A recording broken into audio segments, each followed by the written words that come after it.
a way that moves us away from projects, another project. A project has a beginning and an end, as we all know, but is more built into our way of living and our way of working into the future, 20, 30, 40 years time frame, rather than 2 or 3 year projects. That has to be the key. So with that in mind, we're going to see a short film, and then we'll introduce the panelists and get on with the discussion. So over to you, I think, Sarah, to launch the film. Thank you.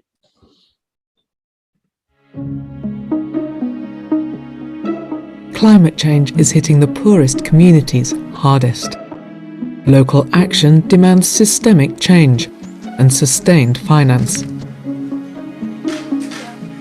The local Climate Adaptive Living Facility, hosted by UNCDF, bridges this finance gap. LoCAL is a flexible mechanism that drives finance to the local government level, empowering communities for locally led climate adaptation.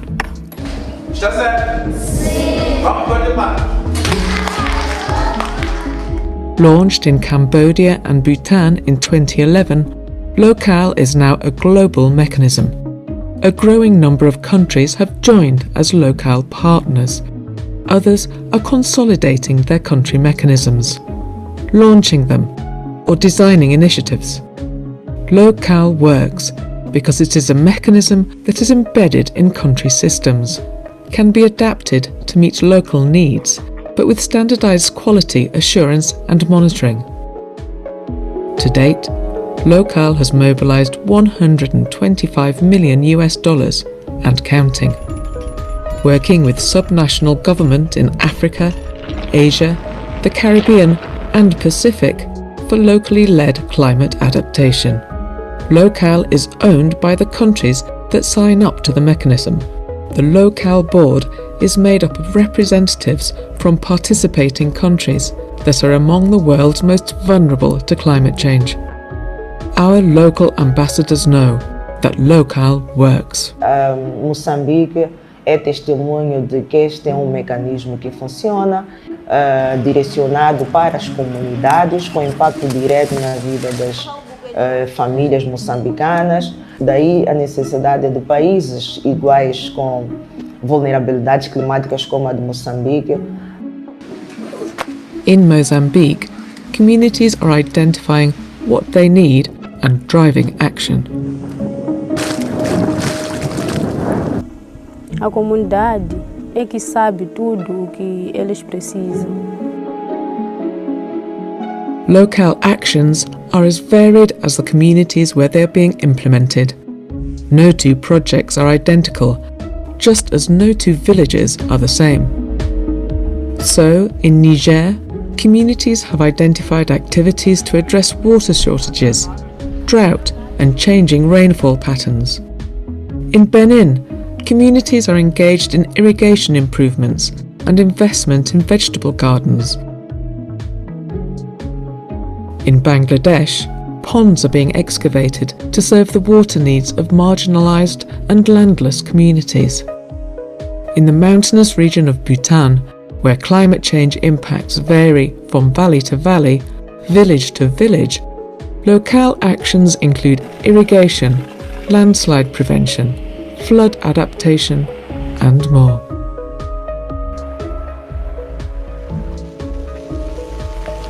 LoCAL empowers local governments in developing and least developed countries to take decisive action, benefiting millions of the world's most vulnerable people.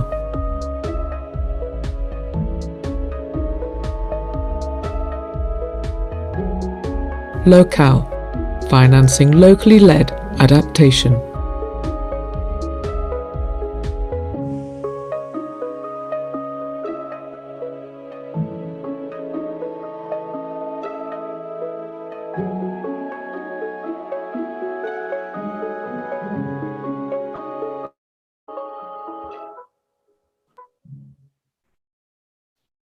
Excellent. So I hope you enjoyed that short film.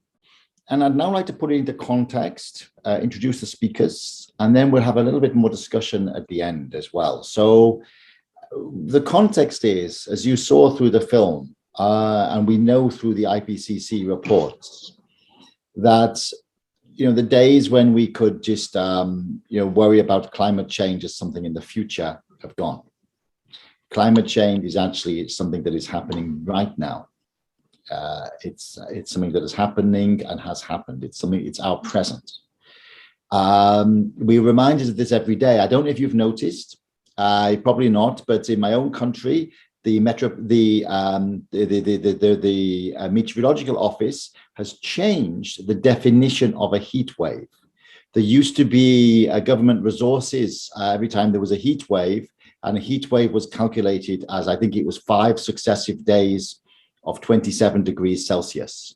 And now the UK government has changed a heat wave to being 5 successive days of 28 degrees Celsius. Why? Because the summer is becoming one whole heat wave. And of course, the support that they provide to local governments, they cannot afford to do it for the whole summer long. So they've just increased the definition of heat wave by 1 degree Celsius. That shows practically how local governments are suffering, having to provide this extra support to people during heat waves, and how they would need support from wider climate resources, and how this is a present emergency.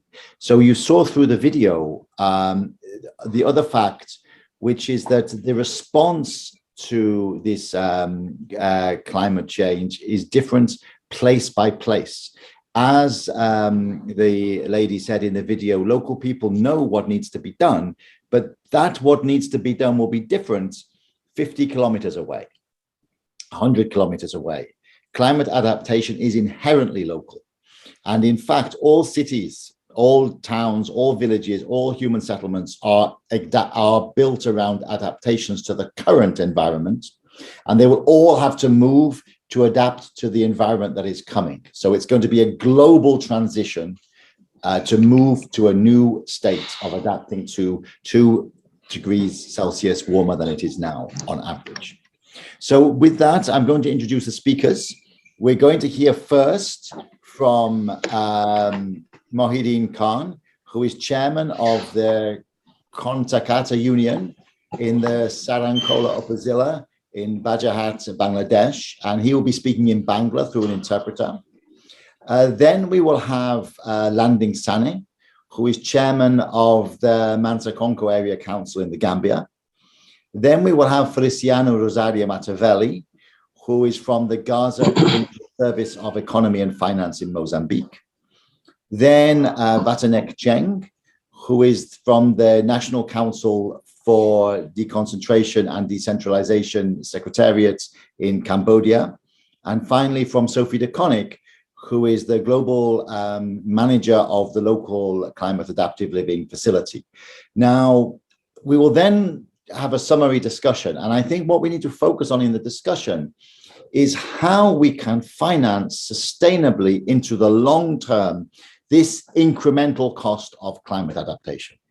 As I've mentioned, it's an additional cost. Everybody will have to bear this cost. It'll be a cost that is most, it's an issue which is most effectively addressed at the local level. There needs to be a systematic flow of funding to the local level to meet this incremental cost of climate change. And that's what we'll be discussing during this meeting. So I'd like to turn the floor over first to the chairman of the Kontakata Union in the Sarankola Upazila from Bangladesh. And I hope the interpretation is ready. You can sign and listen in English or in Bangla. Over to you, Mohideen Khan, and thank you so much for joining this meeting.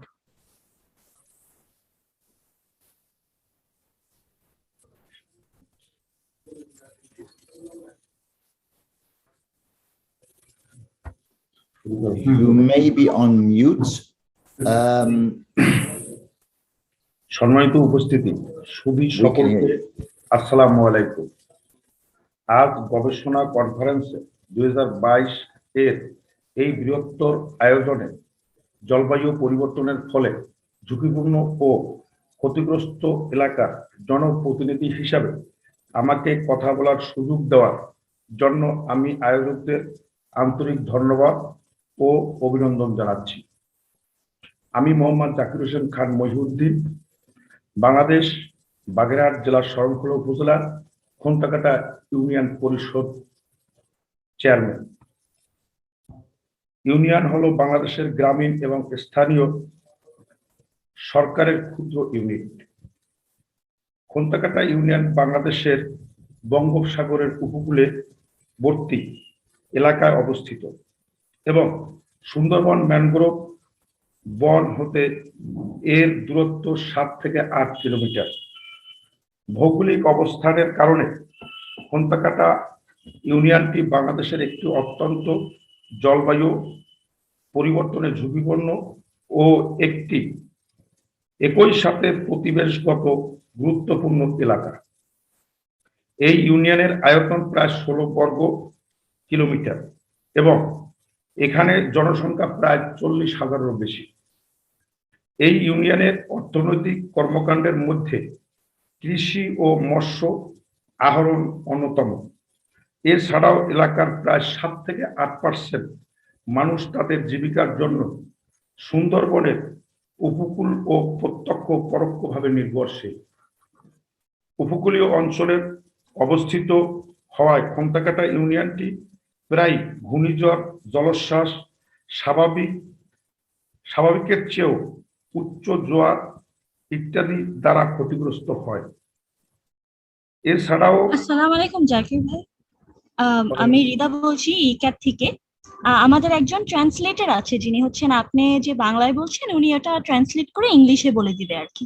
আপনি যদি কথা বলার মাঝখানে একটু 1-2 second একটা pause দিতেন বা একটু থামতেন তাহলে উনি ট্রান্সলেট করে দিত। ধন্যবাদ। ধন্যবাদ ভাই। I would like to introduce everybody to Mr. Waliul, who will be our interpreter for today. He will be translating everything from Bangla to English for your benefit. আবার স্টার্টিং হইতে বলবো? It's working. Please go ahead. The translation is working fine. Please go ahead. Please continue. We have a live interpreter as well, so he will be interpreting it to English as well. Mohiuddin ভাই, আপনি চালাতে থাকেন, যেখানে বলতেছেন সেখান থেকে চালাতে থাকেন। 7 থেকে 8% মানুষ তাদের ও জীবিকার জন্য সুন্দরবনের উপর ও প্রত্যক্ষ পরোক্ষভাবে নির্ভরশীল। উপকূলীয় অঞ্চল অবস্থিত হওয়ায় খন্তাকাটা ইউনিয়নটি প্রায় ঘূর্ণিঝড়, জলোচ্ছ্বাস, স্বাভাবিকের চেয়েও উচ্চ জোয়ারের ইত্যাদি দ্বারা ক্ষতিগ্রস্ত হয়। এছাড়াও অনিয়মিত বৃষ্টি, আকর্ষণীয় বন্যা, জলাবদ্ধ ও তাপদাহ ইত্যাদির কারণে আমরা নানাভাবে ক্ষতিগ্রস্ত শিকার হই। এ সকল জলবায়ু পরিবর্তনজনিত আপদের কারণে আমরা ইউনিয়নের গুরুত্বপূর্ণ অবকাঠামো ও মানুষের বসতি ক্ষতিগ্রস্ত হচ্ছে। মাটি ও পানিতে লবণাক্ত বৃদ্ধির ফলে ইতিমধ্যে সুপেয় পানি দুষ্প্রাপ্যতা তৈরি হয়েছে।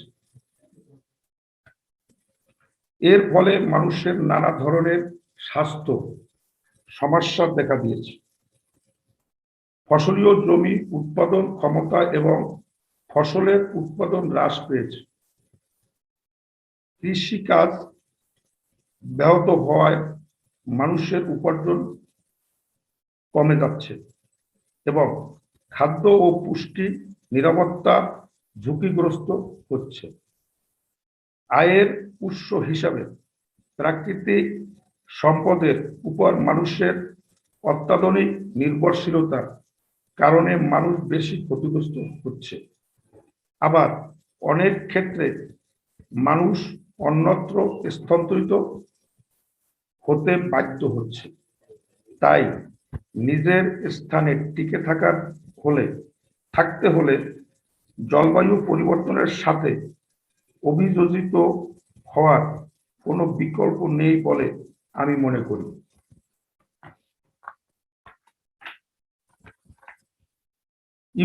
UNCDF, UNDP, ইউরোপীয় ইউনিয়ন ও সুইডিশ সরকার এর সহায়তায় বাংলাদেশ সরকারের স্থানীয় সরকার বিভাগ কর্তৃক বাস্তবায়নাধীন local government initiative on climate change প্রকল্প বা সংক্ষেপে লজিক প্রকল্পের সহযোগিতা স্থানীয় পর্যায়ে জলবায়ু পরিবর্তনের অভিযোজনের জন্য আমরা আমাদের খন্তাকাটা ইউনিয়নের জলবায়ু ঝুঁকি নিরূপণ করছি এবং ইউনিয়নের জন্য একটি 3 বছরের মেয়াদ climate risk reduction action plan প্রস্তুত করেছি। আমরা স্থানীয় মানুষ, সরকারি ও বেসরকারি সংস্থা, স্থানীয় প্রতিনিধি ও স্থানীয় জনগণের অংশগ্রহণের জলবায়ু পরিবর্তন অভিযোজনমূলক কার্যক্রম শনাক্ত, পরিকল্পনা বাস্তবায়ন, পরিবেক্ষণ ও মূল্যায়ন করে থাকি। এসব কাজের ক্ষেত্রে নারী, পুরুষ, যুবক সহ পেশার মানুষের অংশগ্রহণ থাকে এবং কার্যক্রম পরিকল্পনায় তাদের বিভিন্ন ধরনের প্রয়োজনকে বিবেচনা করা হয়। লজিক প্রকল্প হতে প্রাপ্ত অর্থ ইউনিয়ন পরিষদের বার্ষিক বাজেট অন্তর্ভুক্ত হয় এবং ইউনিয়ন পরিষদের বার্ষিক কর্ম পরিকল্পনার অংশ হিসাবে জলবায়ু পরিবর্তন অভিযোজনমূলক কার্যসমূহ বাস্তবায়ন করা হয়। লজিক প্রকল্পের সহায়তায় আমরা আমাদের ইউনিয়নের সুপেয় পানির অভাব দূরীকরণের রেইন ওয়াটার হারভেস্টিং সিস্টেম, পুকুরের পানি বিশোধন প্লান্ট, ভূগর্ভস্থল খাবার পানির উপর চাপ কমাতে ভূপৃষ্ঠের পানি যেমন খালের পানি ব্যবহার করে কৃষি জমি সেচ দেওয়া এবং সেচ কাজের ডিজেলের পরিবর্তে সৌরশক্তি ব্যবহার করা ইত্যাদি ধরনের কাজ গ্রহণ করেছি। এছাড়া লজিক প্রকল্পের সহায়তা আমরা ইউনিয়নের প্রায় 600 জন নারী অনেকগুলো গ্রুপে নানা ধরনের জলবায়ু সহনশীল জীবিকা কার্যক্রম গ্রহণ করেছে, যেমন লবণাক্ত সহনশীল কৃষি, ভেড়া পালন, তরমুজ চাষ, কাকটার চাষ, সরিষার চাষ, সূর্যমুখীর চাষ ইত্যাদি। এতে তাদের যথেষ্ট আর্থিক সামাজিক উন্নয়ন হয়েছে। জলবায়ু পরিবর্তন অভিযোজনমূলক কাজ বাস্তবায়ন করতে গিয়ে আমাদের অনেক নতুন কিছু শেখা হয়েছে। অনেক ধরনের সক্ষমতা বৃদ্ধি হয়েছে, যেমন কারিগরি, আর্থিক ব্যবস্থাপনা ইত্যাদির বিষয় সক্ষমতা।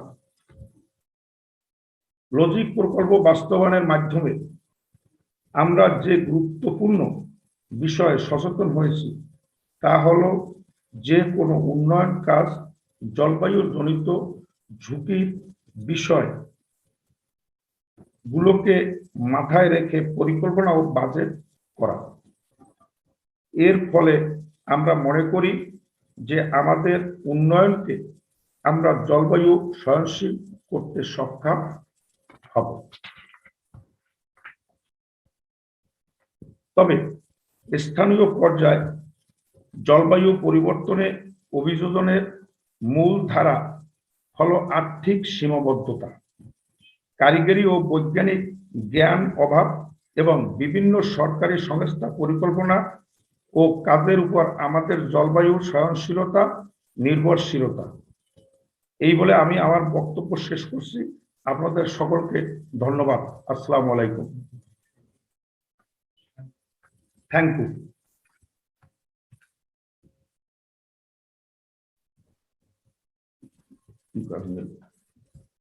Thank you so much indeed for that. Very, very inspiring, but also insightful presentation. And thank you so much to the translators.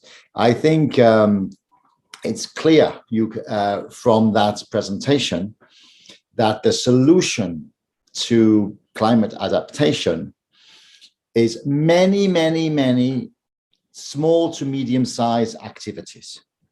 This is not a problem that's going to be fixed by one big investment. It's a problem which is going to be fixed by many, many, many multiple small to medium-sized initiatives, as we have seen.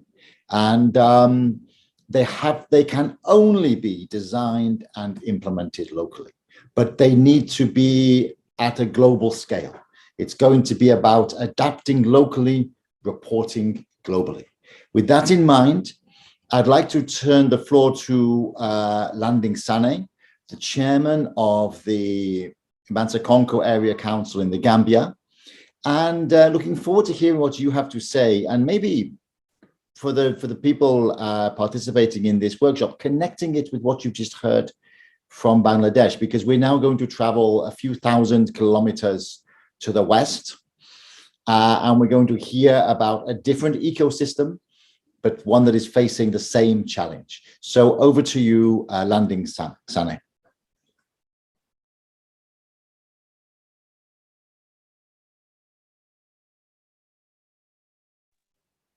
Thank you very much, David.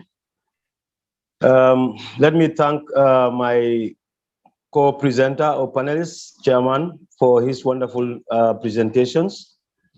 Like he said, I am Landing Bisane, and I am the chairman, Mansa-Konko Area Council. I also double as the president of the Gambia Association of Local Government Authorities.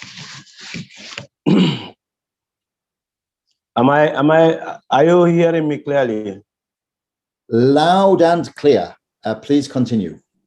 Thank you. So I will, just like my colleague, will be presenting on the local experience in the Gambia. My presentation, I will give you some overview of the climate change impact. I will also give you some actions that are being taken and some of the positive impact also realized. Yes, as you can see in the slide, the background or the overview will give you that this is a project-led initiative which has a duration of 4 years, and it started in 2018. It will be finishing very soon this year. The budget allocation for the project is 15.2 million for the local, and the sectors is multi-sectoral. The donor is the European Union, and the implementing partner is the UNCDF, that's the United Nations Capital Development Fund, and the International Trade Center in the Gambia. Of course, part of the ministries involved is the Ministry of Lands and Regional Government and the Ministry of Finance. These ministries are involved at different levels for the job aspect of the project, because the project has 3 different components. You have job, skills, and finance. So the job aspect of it is under the Ministry of Lands and Regional Government and Ministry of Finance. The skills aspect of it is handled by the Ministry of Higher Education, Research, Science, and Technology.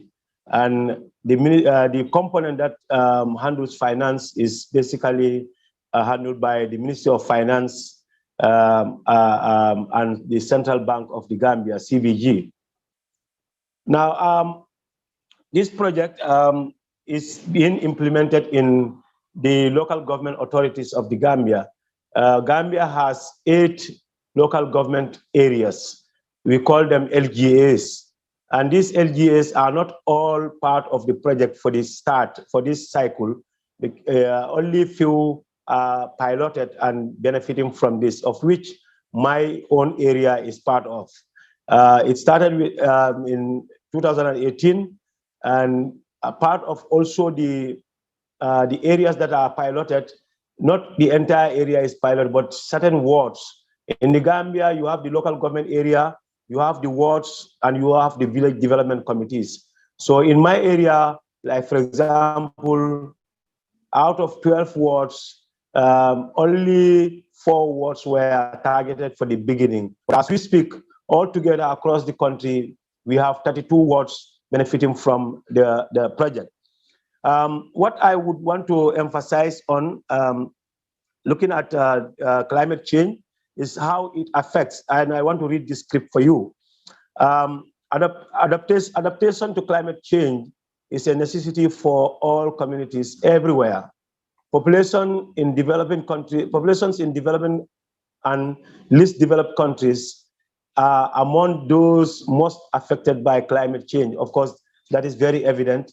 The least developed countries, even though might not be the major contributor to climate change, are the most affected when it comes to climate change. And the local, of course, which is the local climate adaptive living facility, is a proven and effective mechanism realizing climate change adaptation at the community level, focusing on the needs of the most vulnerable countries and least developed countries. I think that is very clear. In my own case for the Gambia, as you can see, the LoCAL is definitely one mechanism and that we live to celebrate, bearing in mind that the approach and also the mechanism, the way the mechanism operates is very friendly, particularly when it comes to work of the local government authorities as primary duty bearer to the people to provide services for the needs of the people. The LoCAL has come to make our work easier rather, because if you look at the various interventions, for example, in this picture, you can see very clearly, very few big trees. The place is semi-arid, highly, exposed. The soil is highly exposed, and this in our country has contributed to very erratic rainfalls as compared to about 30 years ago. And that has definitely impacted on the production, productivity and production of agriculture. It will be interesting you to know that agriculture is the main employer of my country. And if we are experiencing something like this as it is in the picture, of course, it is going to grossly affect the production or productivity of our country's agricultural sector, and that will in turn affect the food security need of our country. It will also expose our environment to various forms of probably problems or situations that may impact on the lives of the people. Now, this, as you can see in the picture, is one of the project interventions that the LoCAL is into. Cultivation by men and women in their areas, and this keep the soil rich, of course, but also it enhance productivity. It also provide job for the women and youth, as you can see in the different photos. Next slide, please. Okay, this is a classical example of engagement and adaptive way of women and youth in how they utilize LoCAL to provide job facilities for them in horticultural gardens. But not only job, it gives them opportunity to access water, which is very scarce. You can see in some communities, it's like it will take you, 30 to 35 meters or even beyond to reach to the water level, and in that, if we have to depend on these local wells, it is very difficult for our women folks, because then the labor is very intensive and it eats up a lot of their time when it comes to accessing water. But then the LoCAL is providing good water facilities for them to consume clean, drinkable water, but again, in turn, provide opportunity for them to water their horticultural gardens and some of their agricultural facilities either at their backyard gardens or at community gardens. So this is a very good intervention. Next slide, please. This is an access road, and it's a culvert. I'm sure when we go down, you will see it completely done. You see women, youth, and local contractors being engaged by LoCAL. There are a lot of things involved in this activity. The contractors will transfer skills to the local communities. You can see it. You can see women actively involved in labor, and there they will earn what we call they cash for work, and they will earn some income out of it. But again, they will also learn skills on construction and other vital relevant skills that are being taught around it. But this will provide access for different communities that are applying this route. And normally, with regards to LoCAL in this kind of intervention, it is not only targeting one community, but it is targeting many communities. As you can see, this access route, when it is completed, it is a major, connecting route of a feeder village, feeder road for many villages in the locality. Next slide, please. Okay, that is it here. It is almost near completion. As you can see, during the rains in the Gambia, we witness or experience rains most of the times because of these climate changes. And those torrential rains, when they happen, as you can see this stream kind of thing, it washes away. And once it washes away, you can see transportation along this route is kind of almost halted. People cannot reach each other, especially through vehicles, motor vehicles, or through other means. You either have to, travel, by, your own self. That is, you travel on foot, but the place is not accessible, with vehicles. So, but this intervention is now going to create a motorable way for people to reach each other. And this area in particular, where you have this culvert, has a very, prominent market facility that here in the Gambia we call Lumo. Lumo means it's a weekly market for the area. Normally, it is very, very, well attended by people even across the border into Senegal. Neighboring village come over to that place, and this is one of the routes they will use. So this route now is connecting those places. Next slide, please. Okay, now it is completed, and this is a different one from the other one. They are all completed, and we were opening them. This was an opening ceremony. Next slide, please. Yes, okay. Just like I was saying, this is the other one and that other one. So this one you are seeing is a storage facility for women in their horticultural garden. As you can see, those who are working here on cash for work, apart from the specialized contractor, the others are people from the community. And alongside, they are taught on skills. That is why you have job skills and finance. And systematically, they learn on the skills so that even after this project, they can practice the skill and get income. I want to comment at this point about one very interesting and important component, which is finance.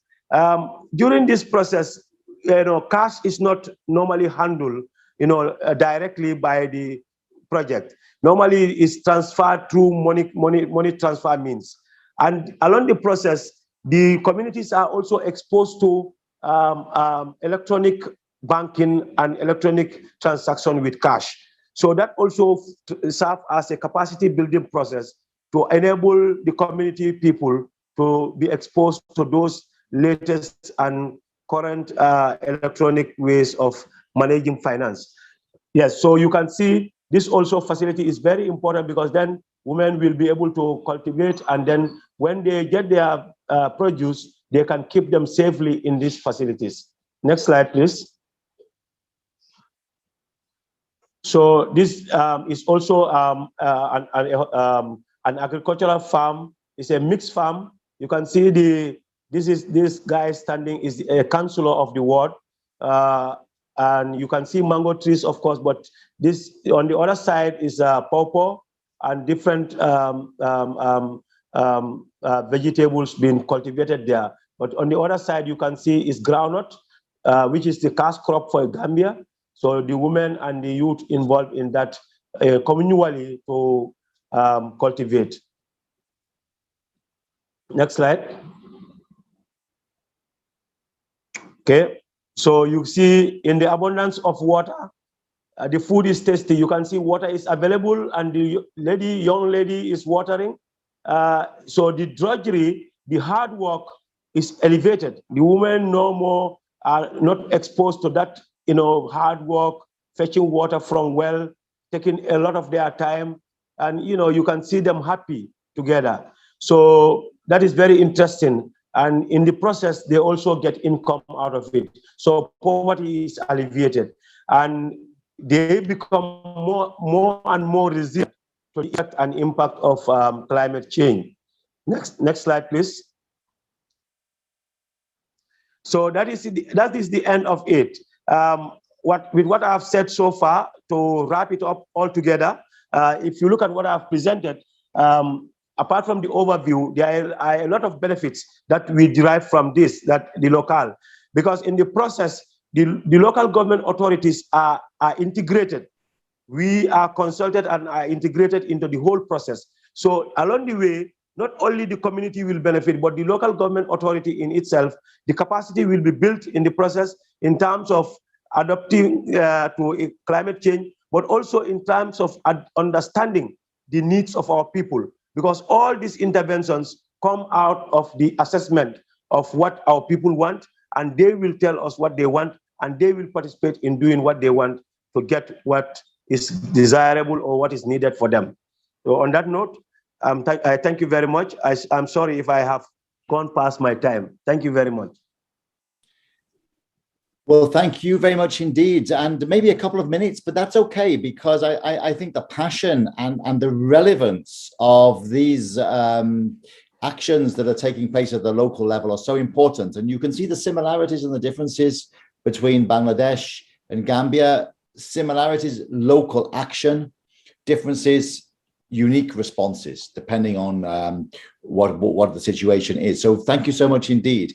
One element we'll come to in the wrap up is at the end is you showed a budget at the beginning. So how to make that beyond a project budget, how to make that something that happens on into the future. And that's what I'd like to come to at the end, and how to institutionalize, mainstream, make part of everyday action this kind of work. And I know that in the Gambia, you're working on a local climate fund, which would then be able to do this into the future. And we'll talk about that in the final parts. But now I'd like to give the floor over to Feliciano Rosario Matavelli, who is from the Provincial Service of Economy and Finance in Gaza province of Mozambique. So, Feliciano, espero que todo esteja bem, e you have the floor. Thank you very much, and I'm glad to hear that you can speak Portuguese. Actually, I'm working with few of your friends here, Mr. Castro, Namaka, and other guys around. Oh, you have to think about how to compliment a Castro Namaka. Bastante tempo desde ouvir este nome. Yeah, espero que esteja bem. Obrigado. Yeah, thank you so much. Thank you. Well, after those two rich presentation from my two colleagues there, I will try to make sure that I cope up at the same level as they did. Actually, I will talk about the climate impact in Mozambique. Please, next slide. Yes, I'll talk about climate impact in Mozambique. As you may know, the last 3 years, Mozambique has been affected by 3 powerful cyclones. In 2019 was 2 different powerful cyclones. One, Idai, which have affected the central region of Mozambique, And just after 1 month, a Kenneth that affected in the northern side of Mozambique. And this in 2001, in 21, the other cyclone have as well affected Mozambique. As you can know, Mozambique, it's those last year are being victim of those very powerful cyclones that at the end affecting a lot of people, and the economy, and around 1.85 million people have been affected around the region. I'm talking about Mozambique, Malawi, and Zimbabwe, being more than 600 people, that affected in Mozambique in terms of they were killed in Mozambique during those 3 years. This year, right in the beginning of the year, we were affected again by the tropical storm called Anna, that have been impacted about 185,429 people, and they have injured more than 200 people and killed more than 38 people, and affected more than 37,796 families. And from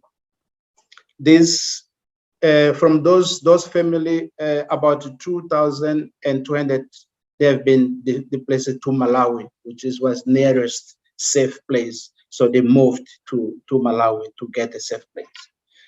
In February this year, still, we have another tropical depression called the Dumako that have been, that affected more than 23,783 people, and we have about 14 casualties.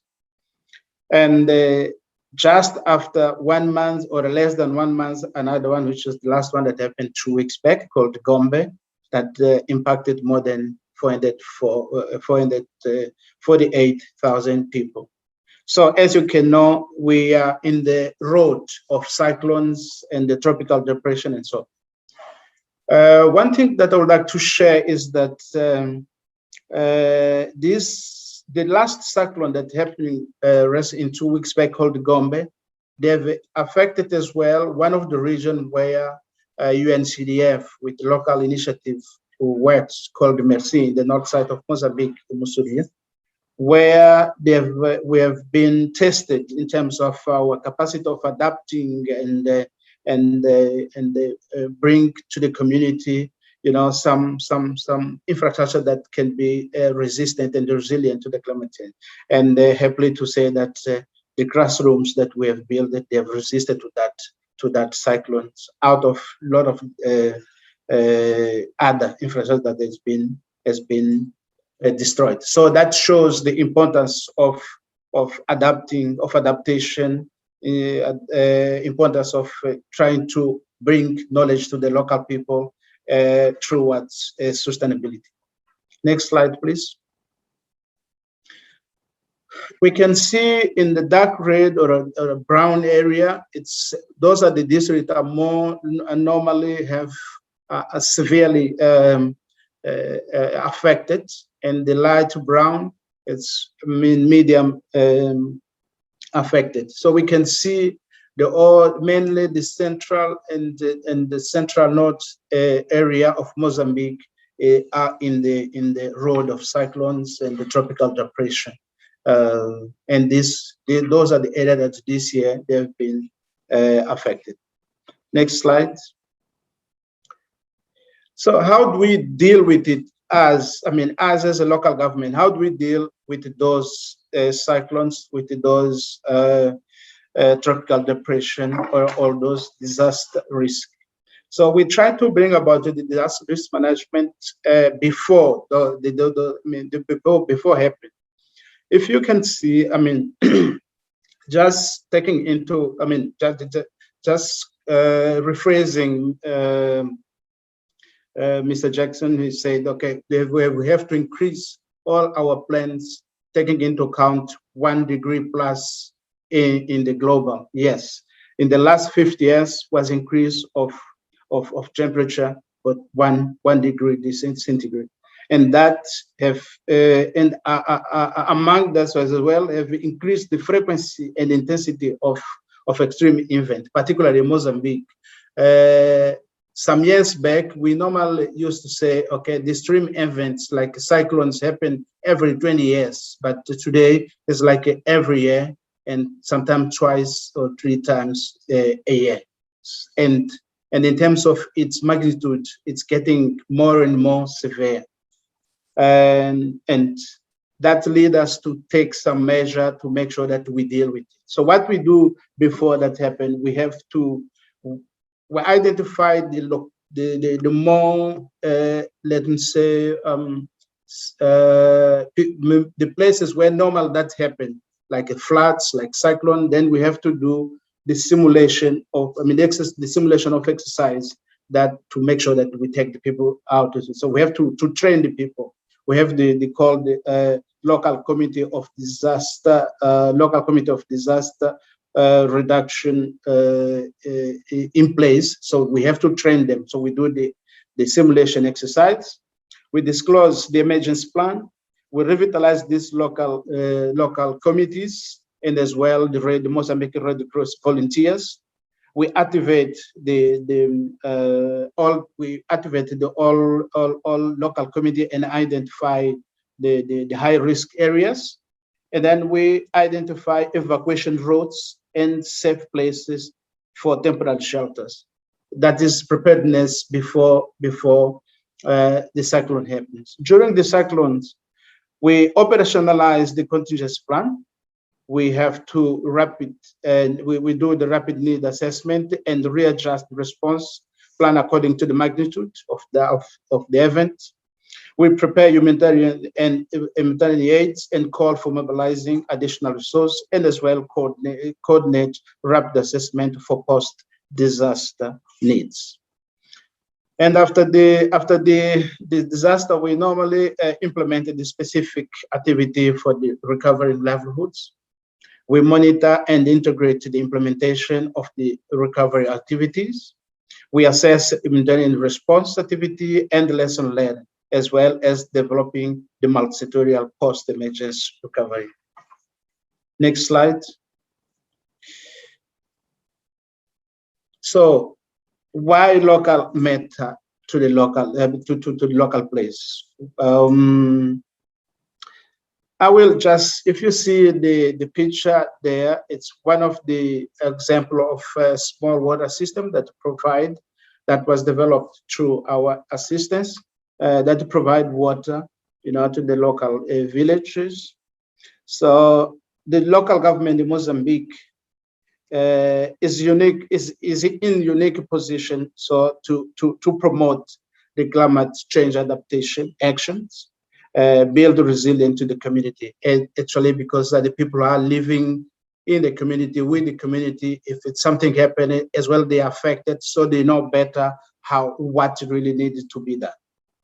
They are in the front line, so to identify and implement response that best meet the local need, and they can bring together various actors and as well to get a good results.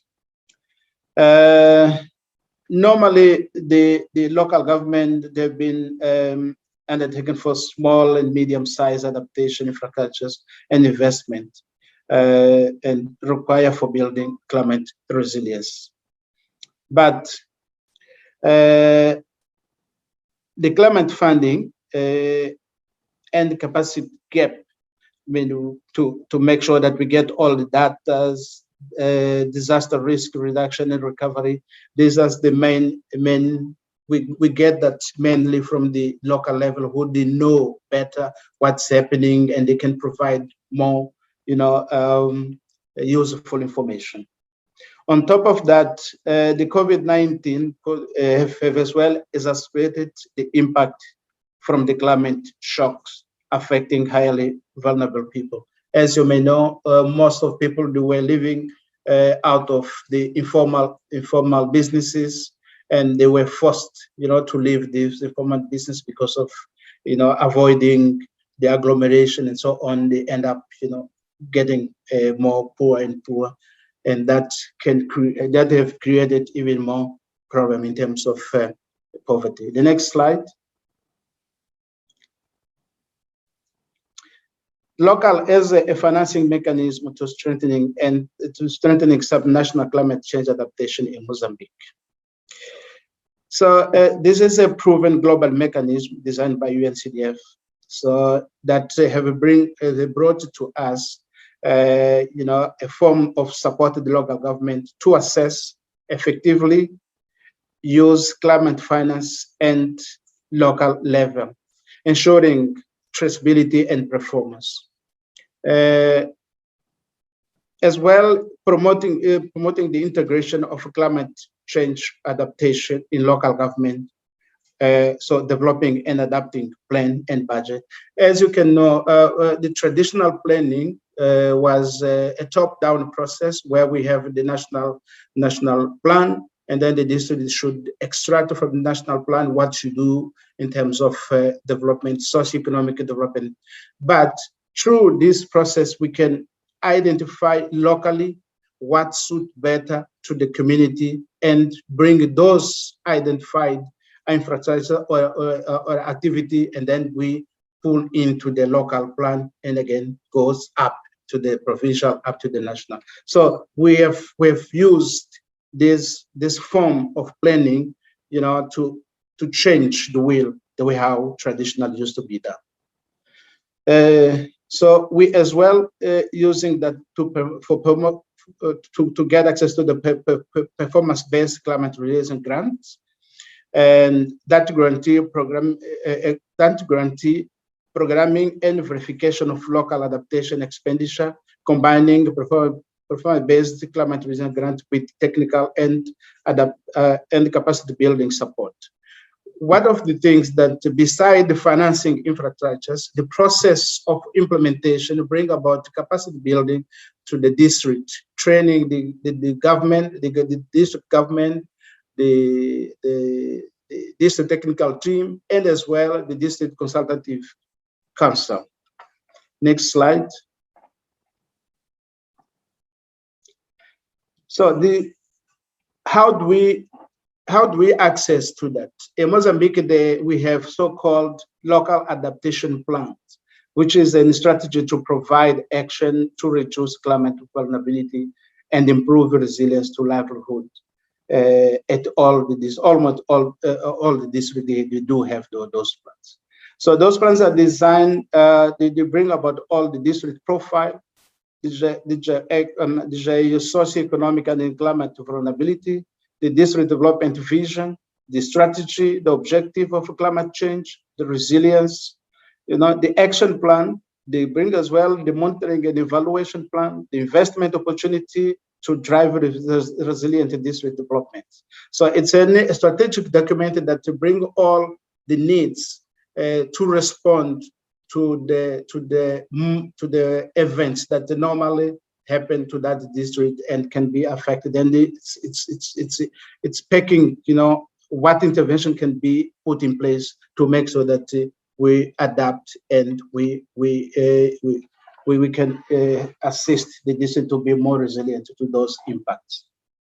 We draw up the local adaptation plan. I mean, the process of drawing up the local adaptation plan involves the government of the district, the community, all people in the community use, women, civil society, and the leaders. So we form different groups. There's a process of consultation to build this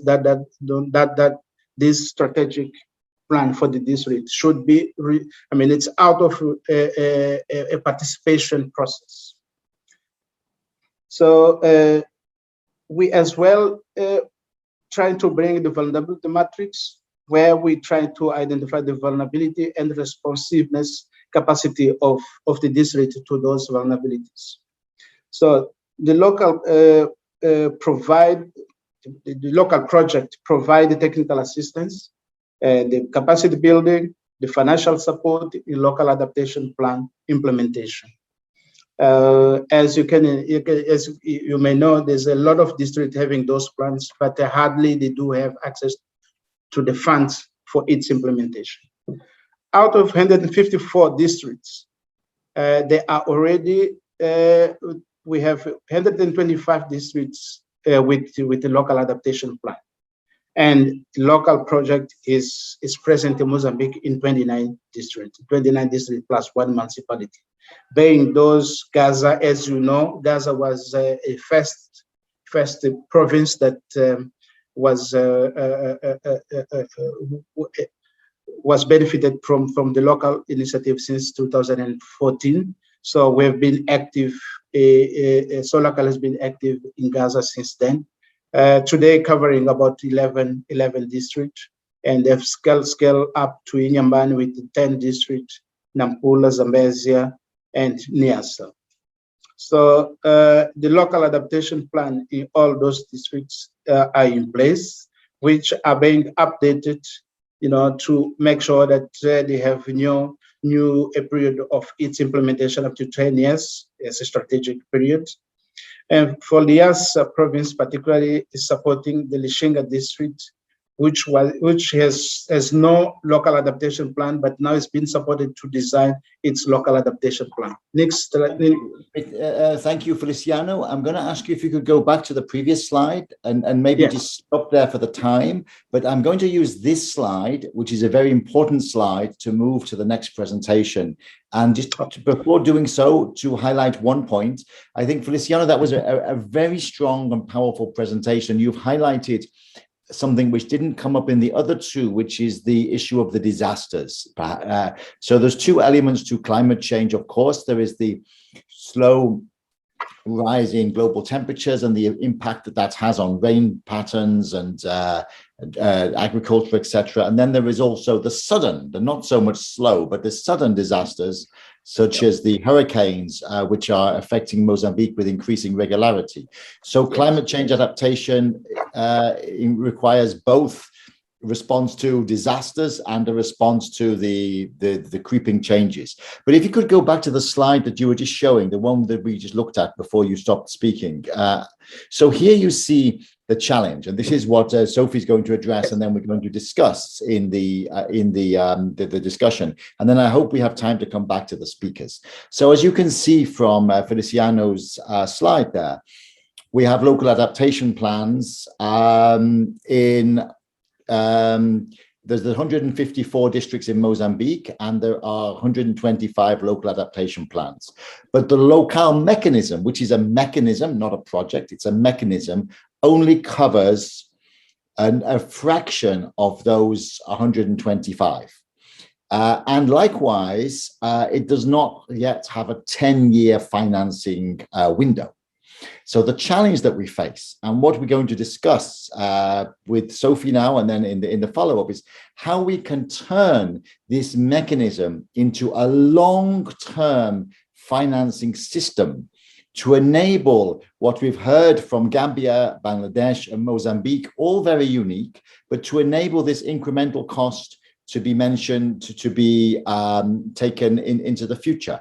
So please think about that. I'm going to give the floor to Vatanek Cheng from NCDD in Cambodia to speak on how Cambodia sees this challenge. And I know that in Cambodia, you've already started to look at ways in which you can take this to scale. So looking forward to hearing from you on that. Over to you, Vatanek, and thank you so much, Feliciano. Thank you, David. Good morning. Good morning, everybody. If I may, Sarah, can you help me to just share the slides for me? Thank you. First of all, thank you so much to UNCDF for hosting this event. It's a great honor for me on behalf of my organization, NCDDS, to be presenting some of the highlights in terms of climate change impacts in Cambodia, as well as some of the strategies and experience that we had in moving forward with the implementation, as well as looking at ways to help to finance the LoCAL mechanism forward. So I know that all my partners, countries of LoCAL that presented earlier has shared some very insightful in terms of their experience with their climate change impact, as well as some of the LoCAL mechanism and also project that they've been working on. It's quite very insightful and very knowledgeable experience that we can also discuss and share with our local government as well. So my presentation will quickly just go through some of the challenges that we have. Next slide, please, Sarah. So similarly to some of our partners in Southeast Asia, Cambodia is a very agrarian cultures, so very based in terms of farming and livestock raisings. Definitely climate change has a detrimental impact for Cambodia, particularly in causing higher temperatures and variability in our precipitations. So this would mean that we have a very frequencies and then intensity in flood, drought, and extreme weather.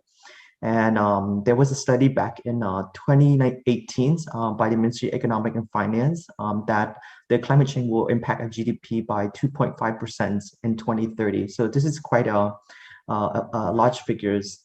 And here is a recent study that the Notre Dame Gain Index has projected that Cambodia is now ranked 36 as a vulnerable countries. And then in terms of readiness capacity, we are ranked 29. And then just share some other highlight as well. With the Global Climate Index risk, we are now currently ranking the 14th country prone to climate risk in 2019. And then some of the commitment that the Cambodian is looking at is our engagement with the Paris Agreement is to submit the National Determined Contribution, which was recently submitted in 2020. And that is our commitment to reduce our GHG emission by 2030 by 41.7%. So this is quite a large ambition. So this is encompassed not only adaptation, but also other climate change activity as well. And right now, if you look at Cambodia, we, as a whole, we've been working with a lot of development bank as well as UN partner to help to tackle these issues. Our organizations has been working very closely with the Ministry of Environment to look at strategies and also plans. Some of the most important thing is scientific data and also looking at projection as well. So the World Bank recently has developed the RCP projections for the mean temperatures for Cambodia for the next few decades. And this is a very important figures which is globally used and standardized, and it allows us to look at what type of impact we will see. RCP 4.5 is a very relative moderate figure projection that we can we use, and then it also shows that the effects in part of the region as well, especially the southwest and northeast of Cambodia. So a lot of the provinces that border in Vietnam, we see that this will experience in much more effects, especially in the dry seasons. And then those areas are typically agricultural based as well. And then some of the other region in the LASAP areas are also affected when we look at this scenario, especially those are farmers and fishermen in those areas, and particularly vulnerable group, especially a lot of the fishermen community are women-based in particulars. Next slide, please, Sarah. Here is some of the recent overall compositions of our vulnerable index, which is an index that was developed by UNDPs with the Ministry of Environment. Here we can look at which local government that are really affected by the climate change impacts, and then they are segregated in 3 different variables: the highly one, quite one, and less one. And then we can target a certain area depending on the vulnerability of community, and then work with those local government. In the 2019 index here, you can see that at least 270 commune, which is roughly about 16.5% of the Cambodian community, are categorized as highly vulnerable. And then about 423 commune, which is about 26% of the entire commune, are categorized as quite vulnerable. So the ambitions of our agency as well as the government itself is to tackle the local government and addressing these issues. And then some of the programs that we've been working with in the last decades has been quite strategic, as well as mobilizing finances into the local government to address those. And then some of the main strong mechanism that we've been engaged with is the LoCAL project with the UNCDF. So next slide, please, Sarah. Oh, I'm sorry. Back to earlier slide, Sarah. Sorry. So here, with the LoCAL mechanism, initially we worked with UNCDF in 2011 as the first pioneer countries to adapt the mechanism. And then there, the challenge back then is that we have a local planning process at the local level. What we call is a 3-year strategic investment planning, as well as a 5-year development plan. And then in ways of LoCAL is how do we integrate this mechanism and then achieve the result at the end. So it started as a phase implementations in pilot stages. As you can see, one of these pilots has been conducted. There's assessments to be done. And then, of course, performance evaluation as well as part of the mechanism. And we have also engaged with other stakeholders as well. So UNDP as well as IFAD is some of the other development partner that we work with to help co-financing some other infrastructure project as well. So in a way, during the pilot phases implementations, we're able to learn better about our local implementations, strong engagement with our local community, as well as understanding more about what works and what doesn't work. And then also make modifications to our current policy as well. And then looking at longer term projections, similarly to what other countries have been presented, is the long-term way. How do we attract and promote the mechanism and attract more financings to these local government?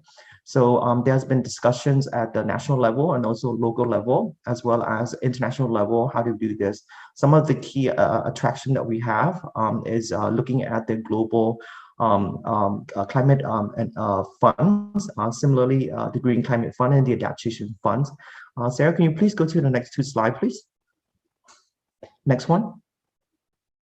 Yes, thank you. So this is something that Cambodia is currently is at the moment. I believe other countries will soon as well be engaging the Green Climate Fund as well to help mobilize these resources. So our engagement started out quite a couple years back, and we work very closely with our Ministry of Environment, which is the national designated agency for Cambodia. And with the support from our development partners, you can see here on the right-hand side, definitely we have a strong partners to help with these discussions. And then, of course, it's a lengthy process, but it's not impossible. It's very possible. There's a lot of audits, there's a lot of assessment, a lot of conversation back and forth. But the Green Climate Fund is quite very process-oriented and then have very dedicated to help national country to be accredited as well. So that's the first step, is to go through the accreditations. Next slide, please, Sarah. And then once you are through your accreditations, it could take a couple steps to go through accreditations. And then in parallel to your accreditation, you should already be looking at your strategic planning as well. So there's a two pathway that for Cambodia, especially for our agency as the national accredited agency, is looking at programming development. The NDC process, as I mentioned earlier, is the strategic initiative paper that we initiated. Of course, the country programming, which is quite important. The NDA is the one who is the ownership and also steers these conversations.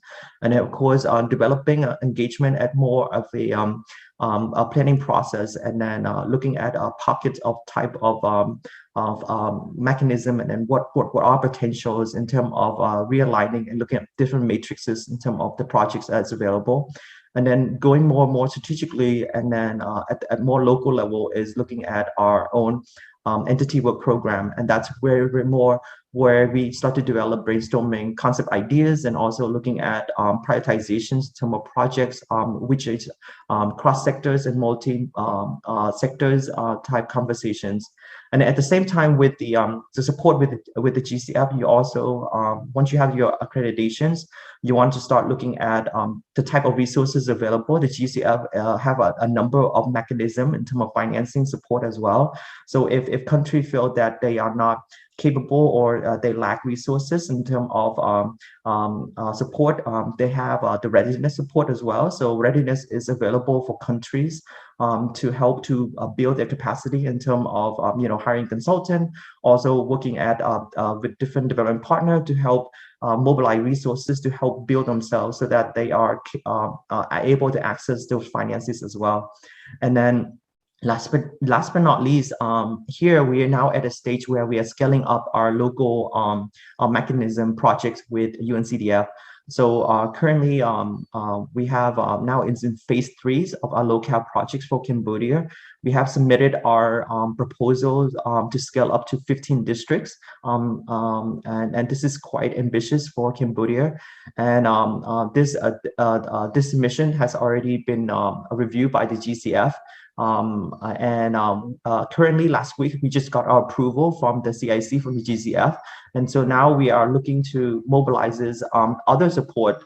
So the GCF also have what we call is the preparations, project preparation support facilities. And this is some other assistance that the GCF could provide to help to build a full robust project proposal as well. So this is where we are at now. We're working closely with our UNCDF partners to go and to finalize the project as well. And hopefully at the same time, we also will be working with other pipeline projects with other partners as well in order to engage both the Green Climate Fund as well as the adaptation funds. So this is kind of conclude of my presentations. It kind of give you a little bit of ideas about where your country and other partner in terms of their LoCAL implementations, looking forward to help to mobilize other resources as well. And then I would really encourage having earlier conversations with the GCF.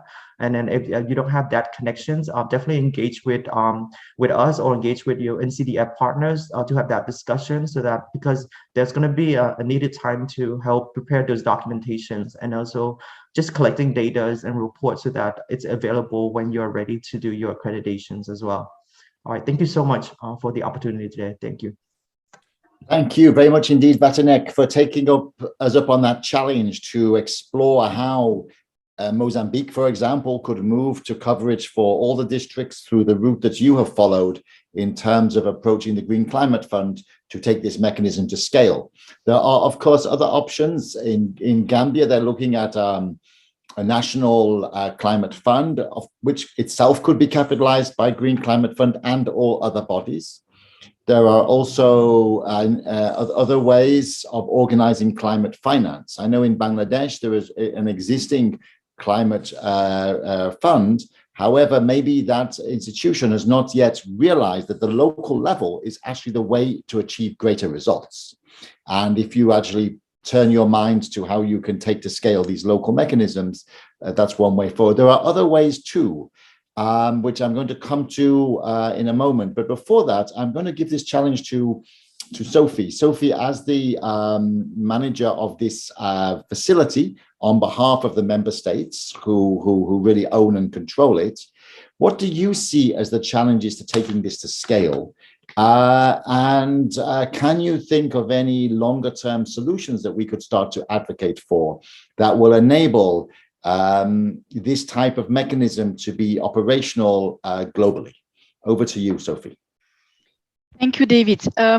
Before I start, the only thing I would like to share with the audience is the common denominator amongst what we've heard, and it's come through some presentation. But in every case that we've heard, the country and the local government use performance-based climate resilience grants, which is a way to ensure the programming and verification of climate change expenditures at the local level.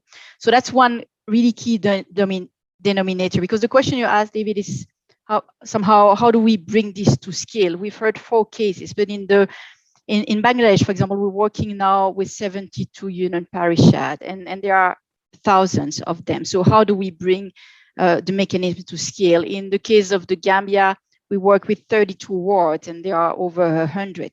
Same in Mozambique, 29 out of 154, and the same in Cambodia.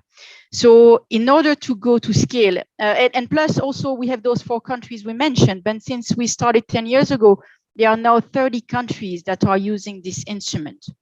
And more actually asking to set it up because they see it as a different way of channeling climate finance. So in order to help countries go to scale, one avenue I think is for countries to come together. So the countries, like you said, own the mechanism. So they set themselves the strategic priorities in how it is to be managed and brought next to the international climate community. They will meet in about 5 weeks in Brussels at the annual board meeting. And since last year, a group of ministers also started convening annually to define a joint political ambition around local climate adaptation and leveraging to that end their experience, their collective experience with LoCAL. So that's one way. It's for the countries to come together. Of course, the communities to come together, the local governments to come together, and then the central government. So that's somehow these collective needs are elevated jointly.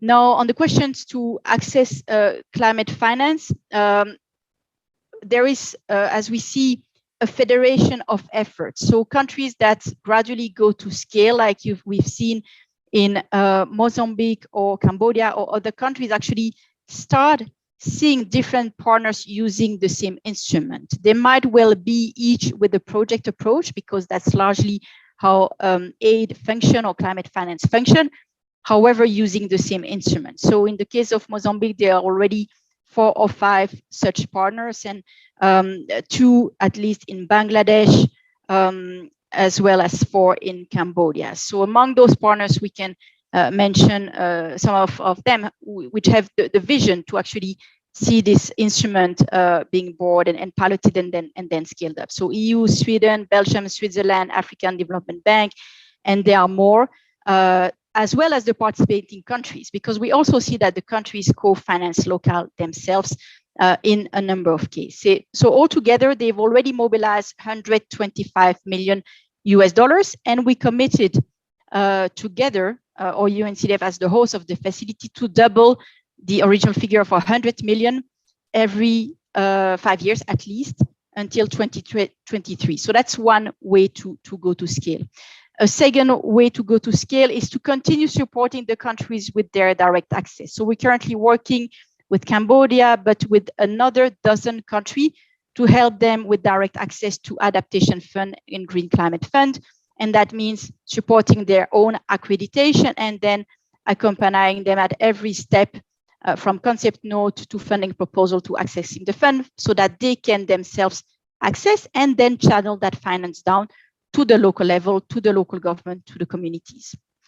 Now, that wouldn't be enough because we know that the accreditation level standards of countries are often limited, at least to start, to 10 million, sometimes 15 million in terms of envelope to adaptation funds. So in order to reach scale in those countries, more will be needed. So another effort is about working with partners, bilateral, multilateral, be it banks or more traditional donors, to understand the standard of performance-based climate resilience grant. And so a number of countries have come together and actually working in preparing international standard, ISO standard, which is still in the process, but well advanced, so that the international community understand at least this, understand well the performance-based climate resilience grants as a new instrument for climate finance.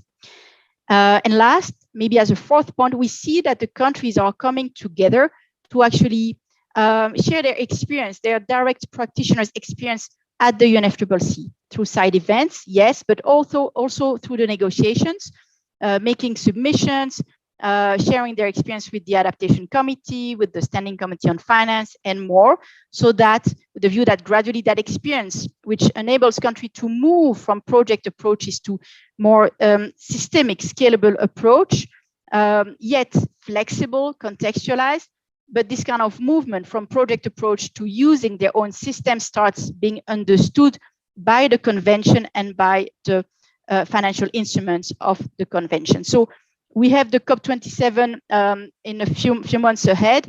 Countries are working together in that direction, and we hope that, because there will be a report from the Gobeshona conference, we hope that that kind of messaging about, of course, underscoring the importance of local lead adaptation, but also of federating efforts of partners, of banks, of municipality financial mechanisms into systemic scalable approach, going beyond project approach, is a message that can also be passed from this conference.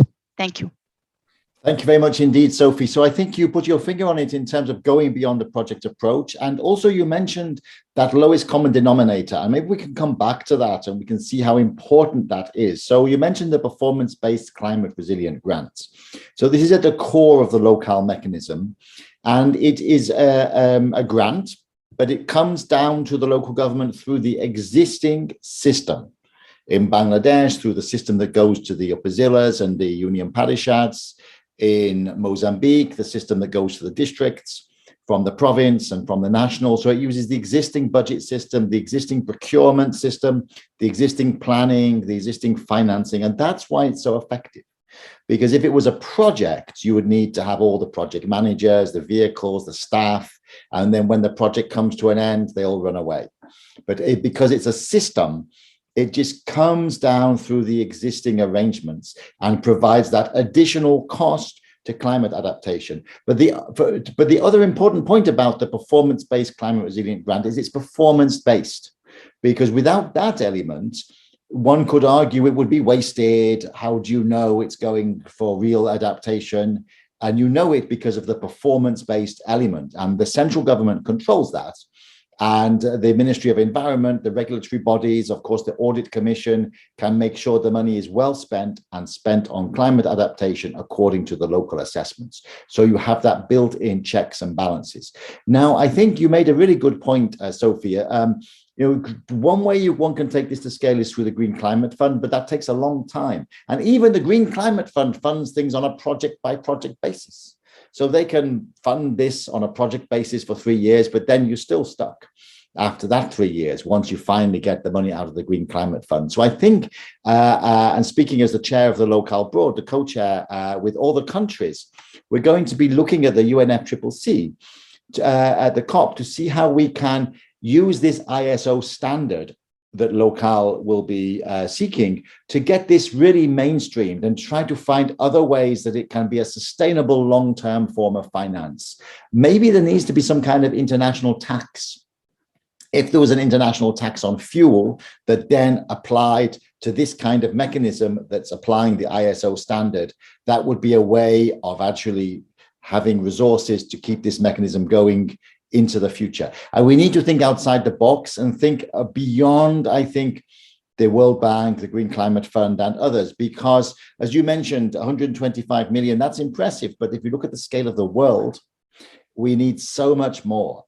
So the ISO, I think, is an important first step to get this standard adopted, and then how we can, at the COP, get this standard mainstreamed. So we have, this is what we were going to discuss in the discussion, but this discussion is now going to be compressed into 3 minutes because we had such great presentations, but I wanted people to hear the richness of the presentations and to think it's going to be mechanism, not a project, and it's going to be some kind of sustainable mechanism through the intergovernmental fiscal transfer system.